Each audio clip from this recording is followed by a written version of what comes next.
Et on poursuit nos débats nourris donc sur cette lettre qui fait parler, une lettre sous forme d'ultimatum de la part de l'ambassade américaine qui vient d'écrire à plusieurs grandes entreprises françaises, une dizaine je crois. Alors on ignore l'identité de ces entreprises, a priori plutôt dans le luxe. Vous en savez plus peut-être, Philippe? Je vois. Non, je crois avoir compris que c'était les entreprises qui étaient en contrat avec l'administration fédérale. Oui. Mais elles ne sont pas citées nommément. Elles ne sont pas citées nommément. Oui. En tout cas, ces entreprises, on leur demande clairement de renoncer à toute pratique de discrimination positive. Je rappelle que c'est une façon de favoriser, entre guillemets, l'égalité des chances, officiellement. Charlotte Dornelas, clairement, est-ce qu'on est peut-être aller trop loin dans cette discrimination positive et maintenant, effectivement, ça a cristallisé certaines crispations, notamment du côté de certains électeurs. Est-ce qu'il faut rééquilibrer les choses? Il y a deux sujets dans le sujet, c'est-à-dire qu'il y a votre question et moi je vais répondre oui, et il y a la question de savoir qui doit régler ce problème en France et donc la question de savoir si c'est en effet l'extraterritorialité du droit américain qui doit s'imposer aussi sur ce terrain-là. Alors les États-Unis ont beau jeu, là en l'occurrence c'est une extraterritorialité un peu particulière parce qu'ils expliquent que c'est si vous voulez remporter l'appel d'offres pour bosser avec le gouvernement fédéral américain, ils sont en droit de le faire et je crains que la France n'ait pas vraiment les moyens de répondre. Enfin, je crains sur le principe, parce que sur le fond, et pour en venir à votre question très directement, oui, je pense qu'on a été, qu'on a été trop loin, qu'on est encore en plein dedans, en ce qui nous concerne. Et je vais prendre un autre exemple qui concerne moins la discrimination positive telle qu'on l'entend aux États-Unis et qui est pratiquée très allègrement, qui était pratiquée en tout cas très allègrement aux États-Unis. Vous savez que les statistiques ethniques existent, donc la discrimination positive se fait sur des critères ethniques très sereinement. Ce n'est pas le cas en France. Non, aux États-Unis. Mais quand vous avez un président de la République qui vous explique qu'on va rebaptiser des noms de rues pour que chacun, notamment dans les minorités, se sente représenté. Moi, je trouve ça hallucinant, en fait, de dire une chose pareille, dans la mesure où on explique, et on l'explique également aux femmes, que pour se sentir représenté, on ne peut être représenté que par quelqu'un qui a les mêmes critères physiques, en l'occurrence, que nous. Donc une femme doit se sentir représentée par des femmes, une minorité X doit se sentir représentée par la minorité X. Or, je trouve que précisément le débat démocratique et le débat politique et tous les débats d'ailleurs qui occupent les hommes avec un grand H, donc incluant les femmes, devraient précisément dépasser ces critères-là et que on peut très bien se sentir extrêmement sur le terrain politique, se sentir parfaitement représenté par un homme. Et ça me fait bien rigoler que tout ça arrive à l'époque où précisément on veut absolument que les femmes soient représentées par des femmes et que la femme qui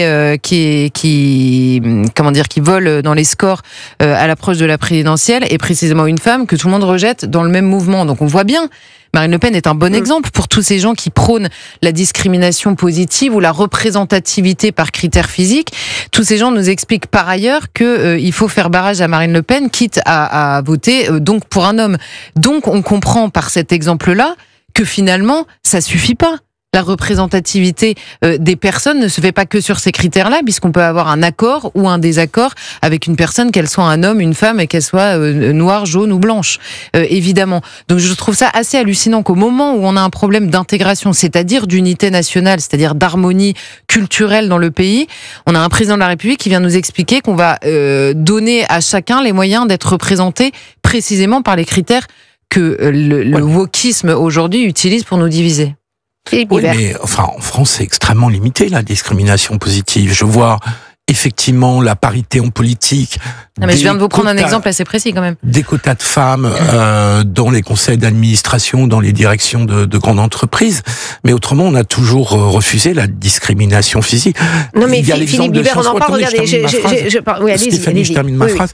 Elle est extrêmement limitée. Il n'y a pas de discrimination positive en faveur des minorités raciales ou religieuses. Et fort heureusement, c'est complètement contraire à toute notre conception républicaine. Mais que ce soit contraire à notre conception. Donc, de ce point de vue-là, j'allais dire, on n'est pas concerné, hormis sur la question des femmes. Et je redis, même si vous avez une expérience l'une et l'autre dans les médias, où effectivement dans les médias qui jouent forcément sur l'image, ce phénomène-là a pu exister.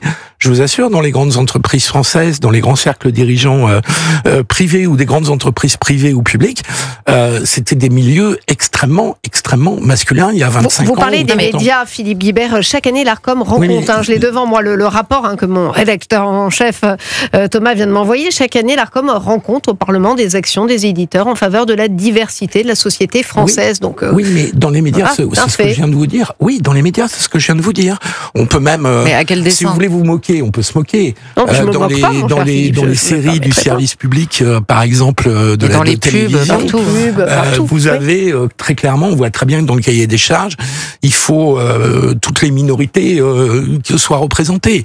On peut trouver ça ridicule à ce point-là et de façon parfois tout à fait caricaturale. Mais je reviens sur la question des entreprises, qui est quand même celle qui est posée. C'est 2 fois extravagant cette affaire de courrier de l'ambassade américaine. C'est-à-dire d'abord l'extraterritorialité du droit américain sur les entreprises qui seraient amenées à travailler avec le gouvernement fédéral.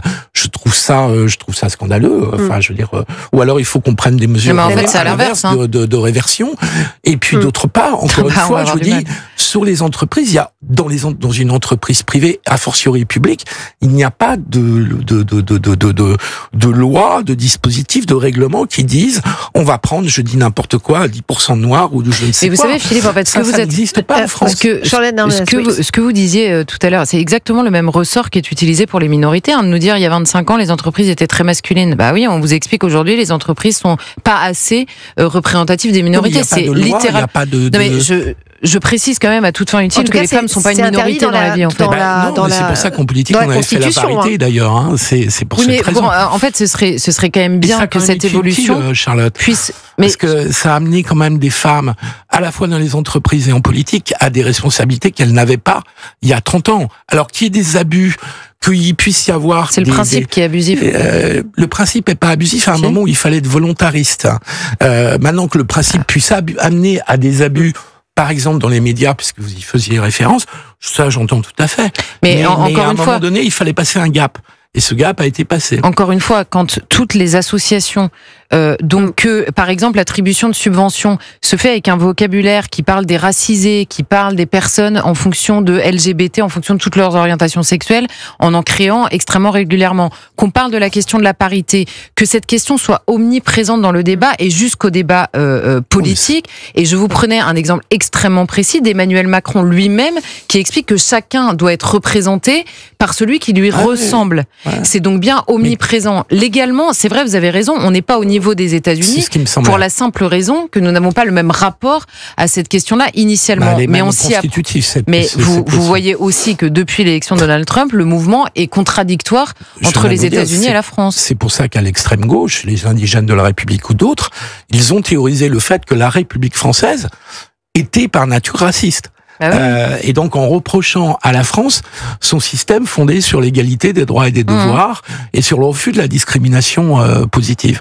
Donc je trouve que la France c'est pas le pays, même si c'est omniprésent dans le débat public, vous avez raison, parce que c'est poussé. Vous dites en gros que c'est de la communication, mais dans les faits ça n'arrive pas. C'est ce que vous dites, Philippe. Je vous dis encore une fois, le seul point qui est entré dans des textes et qui est entré dans les mœurs, c'est sur les femmes. Et le handicap, 6% de personnes, et d'ailleurs que les entreprises souvent ne respectent pas et préfèrent payer des amendes. Donc est-ce que, effectivement, peut-être que parfois il est de bon ton de légiférer pour forcer quand même les choses. Je pense que le mouvement est beaucoup plus large que ça, en fait. Et par ailleurs, les mœurs se changent assez peu par la loi.